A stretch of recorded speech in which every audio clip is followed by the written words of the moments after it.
Bonjour, Madame, Monsieur, bienvenue dans cette édition de journal. Le Conseil des ministres s'étant réuni hier a décidé de la création de la Société béninoise de développement des semences végétales et plants et de l'approbation de ses statuts. Cette décision va permettre de garantir la qualité des semences et plants consommés par les citoyens.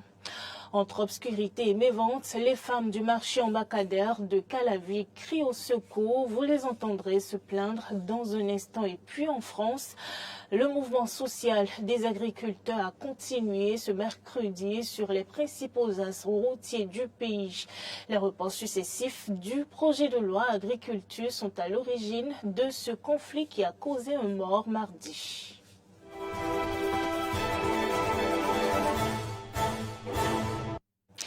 En présence du chef de l'État, le Conseil des ministres s'est réuni hier. L'une des décisions issues de cette assise gouvernementale est la création de la Société béninoise de développement des semences végétales et plants et de l'approbation de ses statuts.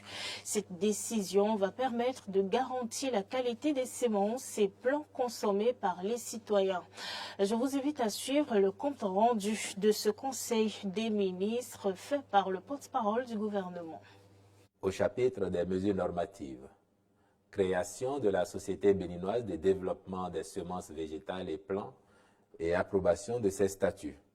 Il est apparu pertinent de mettre en place un système semencier formel afin de garantir la qualité des semences et des plants avec une traçabilité nette depuis la sélection jusqu'à la commercialisation, en passant notamment par la multiplication.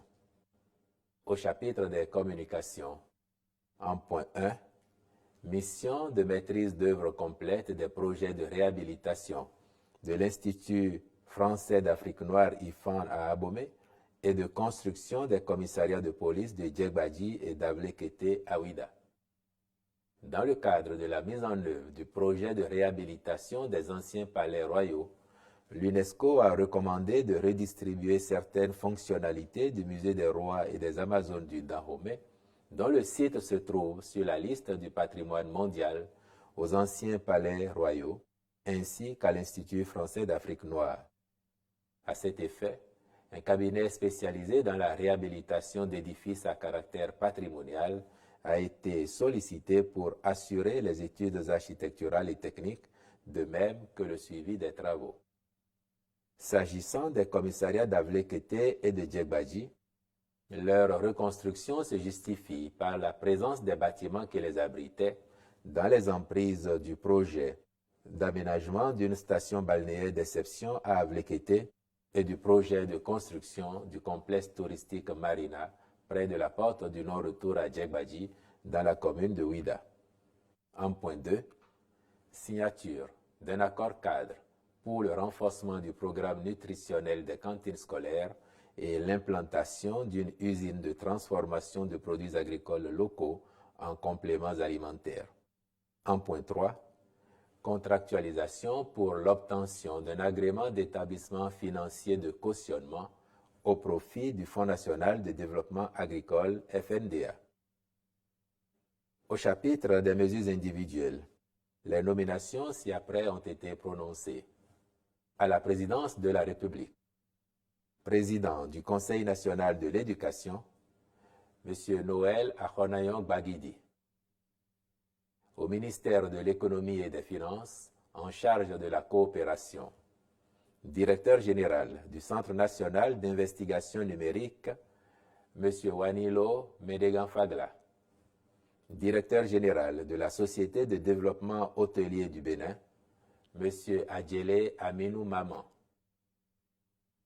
Au ministère de la Santé, conseiller technique au partenariat et à la politique sanitaire, Mme Annonciate Semevo Aviansou. Directeur adjoint de la planification, de l'administration et des finances, M. Yentabou Florent Jacob Aplomé. Au ministère du numérique et de la digitalisation, secrétaire général du ministère, M. Marius Ataï Guédégbé. Au ministère de l'Industrie et du Commerce, directeur adjoint de cabinet, Mme Émilie Thibouté. Conseil technique aux accords internationaux, M. Benjamin Alamenou. Conseil technique au suivi des projets, M. Mohamed Kankou Hamissou. Conseil technique au commerce, M. Isdine Opoint Akani Bouraïma. Directeur du développement industriel, Mme Muriel H. Nyamblou. L'assurance automobile est désormais subordonnée au paiement de la taxe sur les véhicules à moteur TVM et au contrôle technique. La Direction générale des impôts, à travers une publication, en a informé le public. La décision fâche les propriétaires de véhicules. On va suivre ce reportage de Clémence Tonoucoin.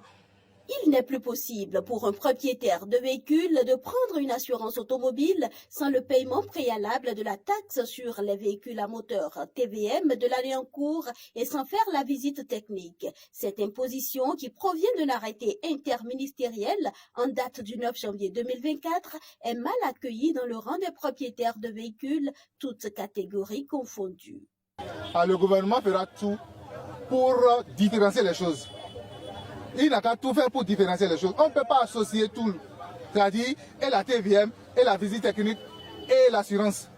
Pour un chauffeur-conducteur, nous devons frauder. Parce que tant qu'il n'a pas cherché à résoudre le problème en face, on ne peut que faire comme ça. C'est-à-dire c'est malgré nous. Nous allons conduire sans assurance. Nous allons conduire sans visite technique. Nous allons conduire sans la TVM. C'est possible parce que filmez ce que filmez mon chargement. Moi je vais à Tori. Tout ce que moi j'ai mis dedans là, après ça va faire 6 000 francs. En plus c'est les passagers. En cours de route, s'ils m'arrêtent, ils vont dire que j'ai fait un chargement mis ou bien surcharge. L'essence c'est combien? D'ici Tori, il faut mettre 10 litres d'essence dans le véhicule. J'ai une famille à nourrir. Mes enfants vont à l'école. Vous allez acheter un véhicule cher, vous allez faire l'assurance. Une assurance que quand vous ne faites pas accident d'abord, vous n'aurez jamais rien. Maintenant on dit pour faire l'assurance, il faut payer la TVM. Je voudrais demander à l'État de trouver un autre moyen. Il faut imposer aux maisons d'assurance de réduire. Il faut imposer à la visite technique également de réduire son prix. Et il faut également que la TVM soit réduite. Vous allez constater qu'il y a beaucoup de véhicules aujourd'hui qui n'ont pas d'assurance. Il y a beaucoup de véhicules aujourd'hui qui passent par les mailles des filets des policiers, tout simplement parce qu'ils n'ont pas les moyens. Ils ont les véhicules, mais ils n'ont pas les moyens à chaque année de faire la visite technique, de payer l'assurance et la TVM. Ils n'ont qu'à faire tout ça là pour dire, si vous réduisez et que c'est accessible à tout le monde, ils vont le faire. C'est-à-dire que mieux vaut avoir le peu, mais chez tout le monde, que demander beaucoup et ne pas l'avoir chez tout le monde. Et la TVM, elle est chère. Trouver un autre moyen pour prendre la TVM, c'est mieux. Mais imposer au consommateur ou bien à celui qui a propriété de véhicule, avant l'assurance ou bien avant la visite technique, de payer d'abord la TVM, c'est suicidaire. Ce serait asphyxier complètement le Béninois. Nous sommes déjà pauvres. Nous mangeons difficilement. Ce que nous devrions retenir, c'est quoi? C'est que nous avons tous l'obligation de contribuer d'une manière ou d'une autre au développement de notre pays. Donc si l'État a pris la décision de faire obligation aux citoyens de payer la TVM, nous sommes contraints de payer. Parce que là, toutes les dispositions sont mises en place pour nous obliger à payer la TVM. C'est une pilule peut-être amère, ça il faut le dire. Il faut tout simplement prévoir pour ne pas se retrouver en situation difficile. On ne peut pas dire que l'État nous demande de tout prendre en charge au même moment. Non, pas du tout. Chaque étape avec son délai. Et donc, le problème ne se posera pas en tant que tel. Mais maintenant, si bizarrement quelqu'un se retrouve à faire sa visite technique en avril, à renouveler son assurance en avril, et aussi à payer la TVM en avril, alors franchement parlant, je ne souhaiterais pas être à la place de l'intéressé. Ça, ce sont les concours, les circonstances de la vie qui ont peut-être décidé ça. Mais bon, l'intéressé peut choisir autrement, hein, garer la voiture peut-être pour une période donnée, faire payer la TVM, faire la visite technique et garer un temps soit peu d'avoir de ressources, peut-être un mois après, passer à l'assurance. En ce moment, il serait peut-être en train de prendre des millions. C'est juste pour caricaturer, jusqu'au dire que si quelqu'un se retrouve dans une situation où il doit supporter les 3 charges le même mois, là franchement ça va être difficile. Les propriétaires de véhicules espèrent que les arriérés de TVM seront oubliés, comme le dit la rumeur selon laquelle les négociations ont été faites dans ce sens. L'insécurité et la mévente sont généralement les constats faits dans nos marchés publics. Le marché ambacadère de Calavi ne fait pas l'exception. Les autorités de ce marché rencontrées espèrent se faire entendre pour que des solutions idoines soient trouvées à leurs problèmes qui entravent la survie du marché référentiel d'Abomey-Calavi.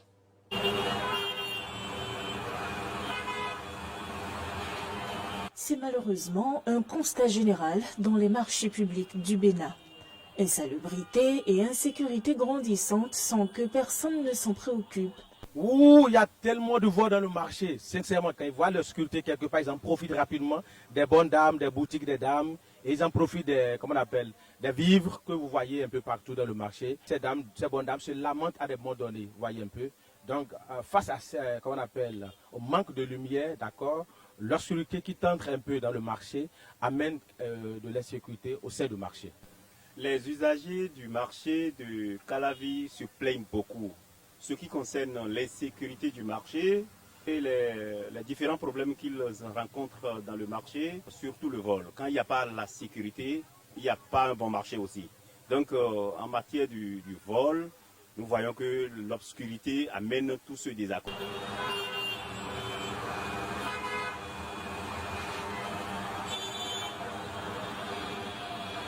Faisons une descente dans le marché ambacadère d'Abomey-Calavi, rencontrer les femmes et écouter leurs réelles difficultés.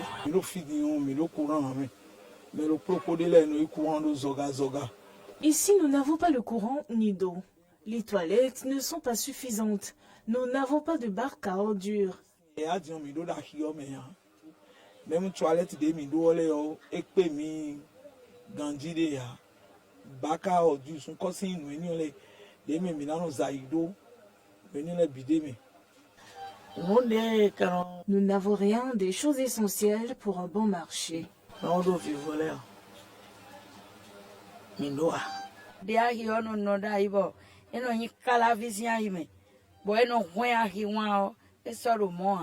La notoriété de ce marché a carrément chuté. Il faut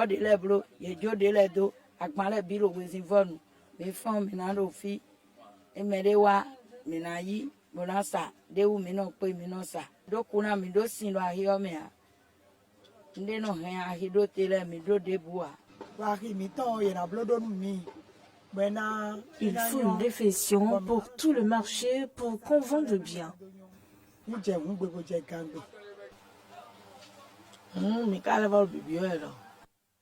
C'est un grand marché.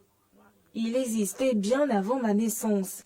Mais aujourd'hui, plus rien ne va dans le marché. La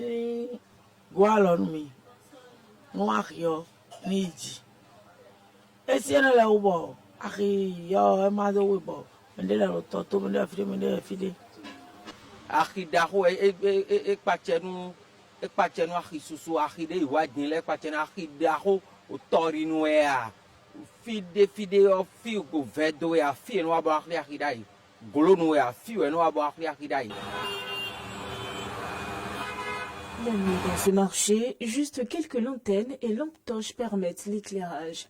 Les plus avertis vont piquer le courant chez certains dans le quartier. À ces difficultés s'ajoute une mévente qui s'explique quand même.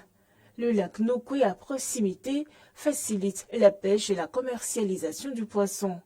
Certaines bonnes dames désertent les hangas du marché pour s'installer sur les pavés à côté des toffins, vendeurs de poissons, ce qui n'aide pas forcément la croissance du marché.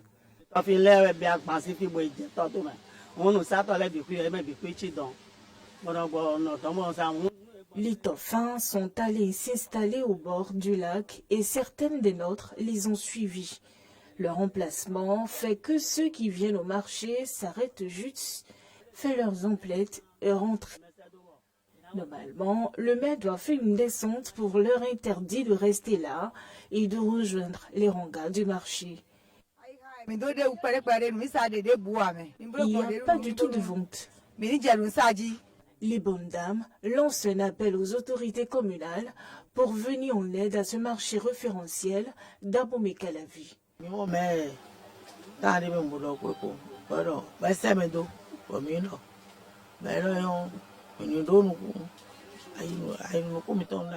avions mené une démarche vers la mairie et il nous avait nourri d'espoir en son temps, mais rien n'y fit. Qui nous aide?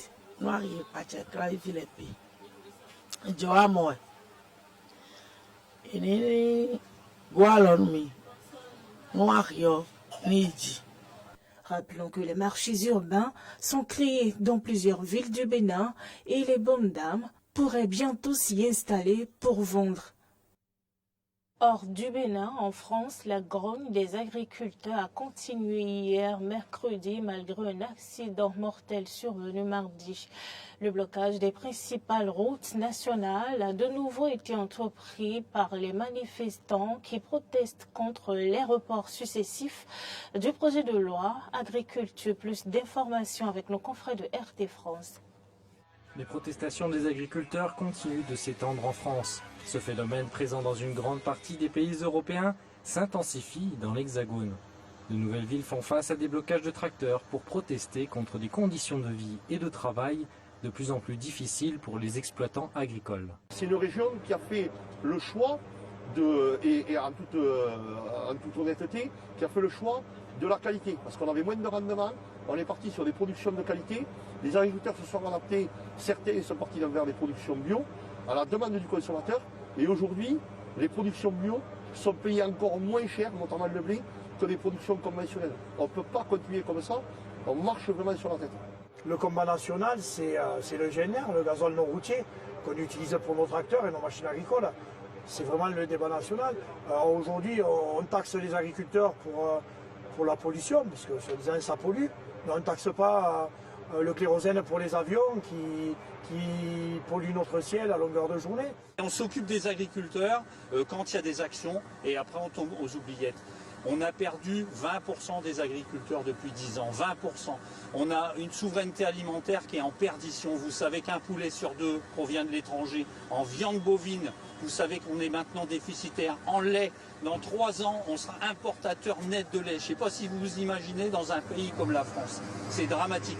Aujourd'hui, on veut en faire entendre toutes ces revendications et expliquer ce qu'est notre métier. Un accident meurtrier a eu lieu plus tôt dans la matinée. Une voiture avec à son bord 3 personnes de nationalité arménienne, dont un sous OQTF, est rentrée à vive allure dans un mur de bottes de paille, construit par les manifestants. Les individus ont été interpellés. On est certain que la voiture qui s'était engagée sur la 2x2 voies, qui est arrivée à pleine vitesse sur le vallon de Foin, elle s'était, à un moment, à quelques kilomètres de là, elle avait contourné un dispositif visant à interdire l'accès à cette 2x2 voies. Il fallait vraiment vouloir essayer de se frayer un chemin à travers la barrière pour s'engager sur cette route. Elle était fermée. Alexandra, agricultrice âgée d'une trentaine d'années, est décédée sur place des suites de ses blessures. Son mari et sa fille sont dans un état grave. Une minute de silence est prévue ce mardi sur les différents sites de mobilisation des agriculteurs pour lui rendre hommage. Le président français ainsi que le nouveau Premier ministre se sont exprimés sur le sujet. Le drame de Pamiers nous bouleverse tous. Je pense avec émotion aux familles et à leurs proches endeuillés. Aujourd'hui, tous nos agriculteurs sont en deuil. Notre nation est bouleversée et solidaire. Au nom du gouvernement, je veux dire ma peine et adresser mon plein soutien à la famille et aux proches des victimes. Être agriculteur, c'est travailler sans relâche. C'est travailler pour nous, pour les Français. Nous sommes et resterons à leur côté. Marc Fesneau se rend sur place aujourd'hui. Cet incident n'empêchera pas les agriculteurs de continuer de manifester. Malgré la visite de certains représentants d'agriculteurs au gouvernement, beaucoup d'entre eux estiment que cela ne suffira pas. Hormis les bâtiments officiels, les grandes enseignes de vente au détail sont et vont continuer à être ciblées selon les propos des participants. Elles sont accusées de prendre des marges trop importantes et de ne laisser qu'une maigre part des revenus aux agriculteurs. Merci, madame, monsieur, d'avoir suivi cette édition de journal. C'est déjà la fin. Retrouvez-nous sur l'ensemble de nos plateformes digitales, Facebook, YouTube, avec l'identifiant Beneden TV.